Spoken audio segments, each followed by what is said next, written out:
Welcome back to Crunch Time, where we are minced to be. We are talking international mince, because if you've got some minced meat, you can add different sauces and create a completely different taste sensation. So we're going to start out with some onion that we've sweated down and some beef as well as some garlic. Alec, I'm going to get you to crush this garlic for me, and we're going to get that garlic in because you kind of want to sweat the onion and the garlic before you get the mince in there. Great. Is it a full body workout to make the sweat happen? It is, and I might get you to hold the garlic crusher up and into here. Yeah, great, and nice and far away. How was that? Did you get that in your eye? Brilliant. Nope. That's good. That's perfect. Thank you kindly. Wonderful. Okay, stirring that around. Have a look at how lovely and caramelised that onion is. That is exactly what you want, because the more time you take to sweat your onion, the more sweet and flavoursome your final result. Now, in goes the mince.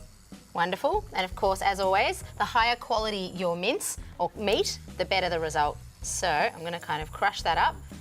And once it's smooshed up, we're going to wait until it starts to go brown. And with the magic of television, ta-da! Have a look in these pots. That's the colour that you want the mince to look like. Great. So I might get one of these, pop it over here. Terrific. Let's start talking different minces. Now, Alec, over here, what does that flavour profile look like to you? Thai food. Thai food. Oh, nice. Yeah, excellent. good A job. fine choice. Now, have a sniff of that. Jack, what do you think that is? Is it garlic? Looks like garlic. It does look a Sounds bit like like garlic. It is ginger, exactly. So garlic and ginger are both roots. In this case, that's the ginger. That one, I might let Nick sniff this one. I know what it is, Alice. No chance. What is this one? Soy sauce. Close. Close. It smells a little bit fishy because that one's fish sauce. And in Thai cuisine, fish sauce is what's used to give the salty element. This one here? Sweet Sweet chili, exactly. Bit of, that one's easy. What is that one? Oh, it's a lime. Lime. Oh. Excellent. And that, of course, is some spring onion on top. So we're going to put all of those into this mix here. In fact, if you move your hands away, let's start popping them in. So, Alec, do you want to pour the sweet chili in there? Pour the fish sauce in as well. In goes the ginger. Jack, I reckon you could squeeze that lime in there as well. Yeah, you know, the lime actually, great. Give a bit of a squeeze, but wonderful, thank you. But you can add a lot of this stuff at the end as well, the fresher stuff. So we can start stirring that around. Stirring, stirring. Meanwhile, Jack, I want you to tell me what you think that cuisine is. This. Yeah. Tomatoes, beans, and paprika. What might that be? What do you think, Alice? Spanish, Mexican. Excellent, Mexican. good, Mexican, very good. So we are going to start a Mexican mix. So I'm going to pop that over to here. And I'd like you to pop the tomato sauce, the bean and the paprika straight into the pot very carefully. Nice. Great Watch job. out for the old shirt there. Yes. Wonderful. In goes some beans. And traditionally in Mexican cuisine, beans were the meat component. That was the way that, because meat was expensive. So yeah, pop it all in there. Why not? That was the way that they would kind of bulk dishes up. So I can stir that with a different spoon, mix that together. Now the final one, what do you think? It's close to Nick. Nick, do you want to bring it closer? I reckon you might know. We've got... Sorry. Oh no. Get the shakes sometimes. Give that a sniff and tell me what you think that one is, Jack. Parsley. Close? Do you want to give that a sniff too? It starts with B. Maybe hand it over to Alex. It looks like a faulty leaf, whatever it is. It is a bit of a faulty Did you say leaf. start with B? It does start with B. Basil? Basil! Well done! basil. Very It was a good. bit Basil faulty, but faulty. okay. I like that. That's a good joke there, Nick. And then, so we've got that. What is that? You know what that one is.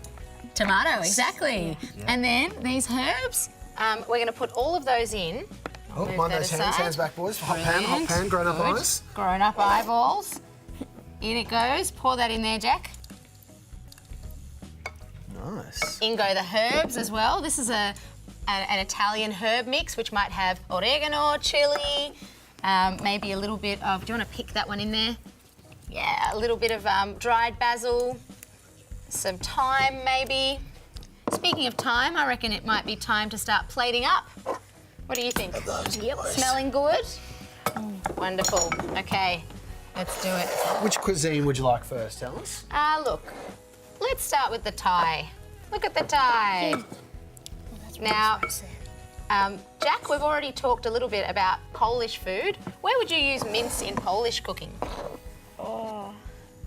And those dumplings, maybe. Yeah, maybe in the pierogi, you might put them in the middle. Absolutely. And Alec, what sort of mince dishes are in Filipino food? Well, at home we usually have pork mince with rice and chopped up potatoes. Delicious, brilliant. So mince has so many different applications because it's a way of using up all the different parts of the animal. So I'm going to carefully pour that in. You ready for this?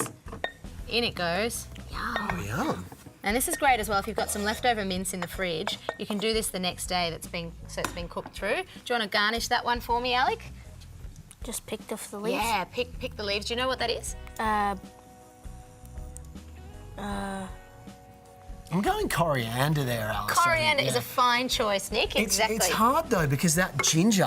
Can you smell that ginger coming through there, boys? It's very gingery. Very strong. All right, we're ready for the next one, I reckon. Let's do some Mexican nachos. Believe it or not, nachos aren't actually traditionally part of Mexican cuisine. They're only quite a young dish. We've got some corn chips and some cheese. What's that? Guacamole. Guacamole. Ooh, buzz around, Very quick, boys. good. And what about that one? Sour cream. Sour cream. Brilliant. Nice. So I'm going to bring that a little bit closer. Pour that on top. Nachos were invented, well, legend has it that in the 1940s, some ladies made their way across the border from America to Mexico.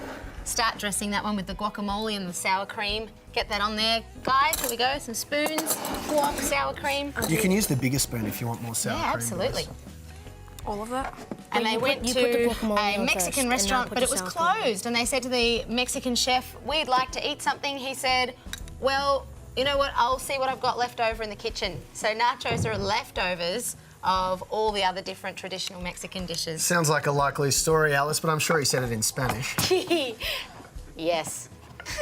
Okay. Ay, caramba. Here we go. Now, the bolognese. Yum. Look at that. All the lovely colours in the bowl.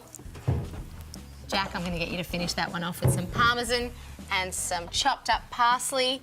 Now, if you want the recipe for all of these international mince dishes, head to the website and make sure you give it a try because tell you what, they are delicious. I think this one needs some saltosaurus on top. What do you reckon? Oh, touche. A seasoned performer. See you after this. What's your favourite, boys? Which one looks the most appetising? Come on, crunch time.